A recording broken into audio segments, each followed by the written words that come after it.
Perang dagang di sektor teknologi antara Amerika Serikat dan China terus berlanjut dan memanas jelang akhir pemerintahan Joe Biden. Awal pekan ini, pemerintahan Biden mengumumkan penyelidikan perdagangan terbaru ke produk-produk China pada menit-menit terakhir menuju pelantikan Donald Trump. Penyelidikan ini berfokus pada semikonduktor warisan lama buatan China yang digunakan pada barang sehari-hari seperti otomotif, mesin cuci, hingga peralatan telekomunikasi. Digadang-gadang, penyelidikan ini akan berujung pada penambahan tarif yang dikenakan Amerika Serikat kepada chip-chip buatan China di negara Paman Sam. Perwakilan Dagang Amerika Serikat, Katherine Tai, mengatakan penyelidikan ini bertujuan untuk melindungi produsen Amerika Serikat dan produsen semikonduktor lainnya dari penumpukan pasokan chip Cina dalam jumlah besar yang didorong oleh pemerintahan Xi Jinping. Pejabat pemerintahan Biden mengatakan penyelidikan pasal 301 ke semikonduktor lawas Cina ini akan ditetapkan dalam waktu dekat dan dilanjutkan pada pemerintahan selanjutnya. Upaya ini dapat memuluskan langkah Trump untuk menerapkan tarif sebesar 60% yang ia ancam untuk barang impor Cina. Biden telah memberlakukan tarif Amerika Serikat sebesar 50% terhadap semikonduktor Cina yang akan dimulai pada 1 Januari 2025 mendatang. Biden juga telah memperketat pembatasan ekspor terhadap kecerdasan buatan atau AI yang canggih, chip memori, dan peralatan pembuatan chip. Chip lama menggunakan proses manufaktur lama yang diperkenalkan lebih dari 1 dekade lalu dan seringkali jauh lebih sederhana dibandingkan chip yang digunakan dalam aplikasi AI atau mikroprosesor canggih. Menteri Perdagangan Amerika Serikat, Gina Raimondo, mengatakan penelitian departemennya menunjukkan bahwa 2/3 produk Amerika Serikat yang menggunakan chip mengandung chip warisan Cina. Selain itu, setengah perusahaan Amerika Serikat tidak mengetahui asal-usul chip yang mereka gunakan, termasuk beberapa perusahaan di industri pertahanan. Temuan ini dikatakan cukup mengkhawatirkan.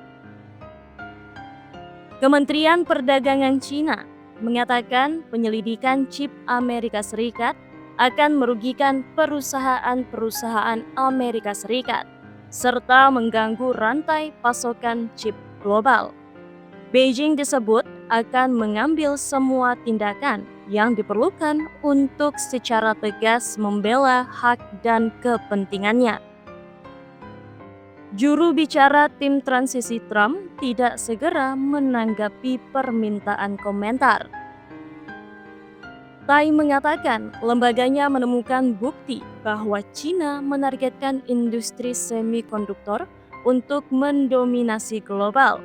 Menurutnya, hal ini memungkinkan perusahaan-perusahaan China secara cepat memperluas kapasitas dan menawarkan chip dengan harga lebih rendah, sehingga mengancam akan merugikan industri Amerika Serikat secara signifikan.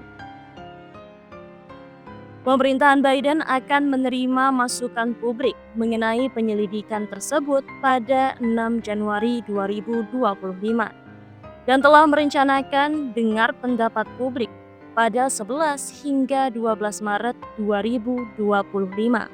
Menurut pemberitahuan Federal Register mengenai penyelidikan tersebut yang akan selesai dalam waktu 1 tahun.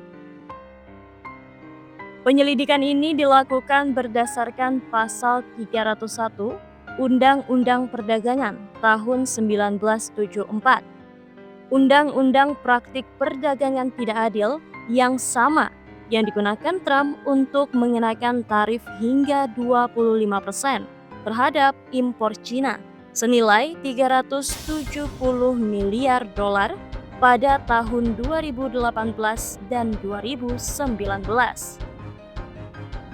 Dewan Industri Teknologi Informasi, sebuah kelompok perdagangan yang mewakili sektor teknologi Amerika Serikat, mengatakan penyelidikan ini dapat memiliki implikasi yang kompleks dan luas terhadap perekonomian global dan rantai pasokan.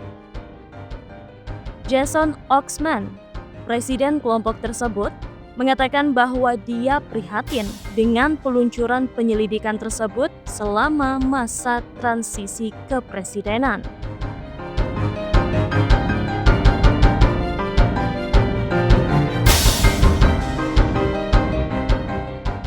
Perlu diketahui, sebagian besar ponsel pintar, komputer laptop, konsol video game, dan produk elektronik konsumen Amerika Serikat lainnya masih diimpor dari Cina.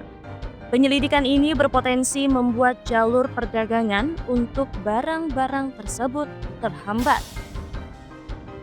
Seorang pejabat pemerintahan Biden mengatakan bahwa selain memeriksa dampak dari chip yang diimpor, penyelidikan tersebut juga akan melihat penggabungannya ke dalam komponen hilir dan barang-barang pengguna akhir untuk industri penting, termasuk pertahanan, produk otomotif, dan peralatan medis.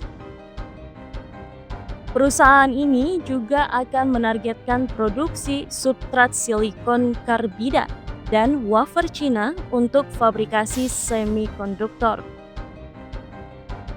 Setelah pandemi COVID-19 mengganggu pasokan semikonduktor dan menghentikan sementara produksi mobil dan peralatan medis, Amerika Serikat berupaya membangun rantai pasokan semikonduktornya sendiri dengan subsidi baru sebesar 52,7 miliar dolar untuk produksi chip, penelitian, dan pengembangan tenaga kerja.